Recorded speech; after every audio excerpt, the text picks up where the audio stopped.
Hi guys, Mrnewmobile here. Please subscribe followed by the bell. I'm going to show you how you can successfully connect your Samsung Galaxy Watch 7 to an iPhone with just the simple steps. First, make sure your Google account is associated with your watch. If it is, you can install the app directly from your phone or computer. Alternatively, you can also install Merge directly from the Play Store on your watch by simply open the Play Store app and search for Merge. Once you've installed and opened Merge, you'll be greeted by a welcome guide. This guide will help you set up necessary permissions for notifications and Bluetooth.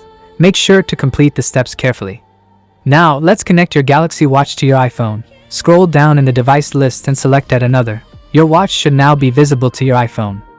Follow the on-screen instructions to pair your watch and iPhone.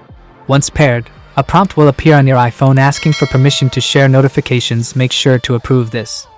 With everything set up, you'll now be able to receive iPhone notifications and phone calls right on your Galaxy Watch. That's it, you've successfully connected your Samsung Galaxy Watch 7 to your iPhone, and if you have any questions, feel free to leave a comment below. That is it guys, without being said, let me know your thought in the comment below. And if you are new here, please subscribe, like the video, comment. Thanks for watching, see you on my next video. Peace out.